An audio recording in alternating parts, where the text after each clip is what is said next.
Aduh. Aduh. Kakang Durna kok kowe kok mentolong. Ora mentolong apa? Sampeyan kok kaya ngono. Wis ora sing dadak mengo, ya mengo ngono. Antasena piye, Mbak? Aku diajar karo Kakang Durna, pancen aku sing njaluk. Lho. Kakang Durna kok melu Antasena. Melu nek pengen munggah swarga. Apa sing duwe swarga iki Antasena? Ning Antasena dadi jalaran. Mergo aku wis sasuwene iki aku wis kleru dadi pendhita sing tasang raja ki tumindak sing elek, tumindak sing ora prayoga.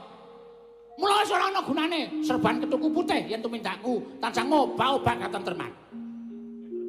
Tumindakku tansah gawe kapitunane liyan ya ora ana gunane aku lek nganggo sandangan kaya ngene iki, ning nganggo sarung kaya ngene iki.